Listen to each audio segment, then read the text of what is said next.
Alright, I have all of the sheets populated. I've got my floor plan, the elevations, and I've created a section view on my section sheet. So let's tackle the cover sheet.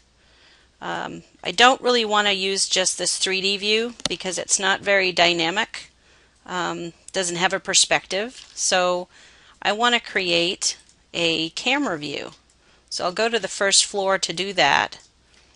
And up here at the top of the ribbon here, you'll see that there's an arrow next to the little house which gives you your default 3D view.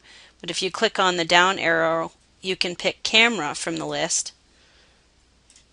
And I'm going to place my camera way over here. I'm going to turn off my crop so that you can see me doing it. So I just turned off the crop right now, and there's my little camera icons way over here. I'm just going to click and drag well beyond the view of the house, which gives me my isometric view. Perspective view rather. So let's go to first floor, and I want to turn off or turn back on the crop view so it crops it. So we just did that so we could see where the camera was being placed, and we can see that a new 3D view was created. So I'll rename that perspective, and that's the view I'm going to drag and drop onto the cover page. I also want to change the style of the view, so let's set it to consistent color so we can see some color. And I do want to turn off the crop region. So if I go to that cover page now, I have a view that I can drag and drop onto that sheet. By finding the perspective view, I drag and drop it onto the sheet. It's a little bit small, but I can change the view size by going under size crop. I want to change it by locked proportions. So let's try changing it to 12 inches. That looks a little better. We hit OK, and now we have a cover page with a perspective view of the house model. The last thing that I want to do is create an alternate view that blows up this whole wall section here of this section view.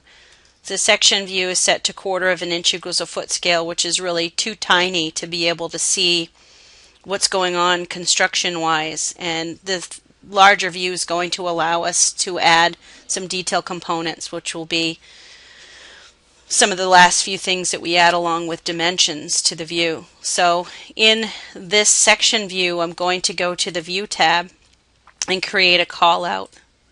So let's create a callout that goes around that full wall section, and then we'll move that callout tab over to here so it's outside of the section view. And when we look at our browser, we can see that a new section has been created called SectionCallout. I'm going to rename that typical, let's try caps here, typical wall section, and we'll drag and drop that view onto this sheet. It should automatically, and it appears that it has, double the size of the scale. So this was at 1/4 inch. It automatically made this detail view at 1/2 inch. I'm going to make some adjustments to the view crop region so we can tighten this up just a little bit. And that way we can move the view label up below the view. And now we have our detail view that we can add annotation to. So the next couple of videos will cover dimensioning and detail components and annotation, and we'll cover schedules as well.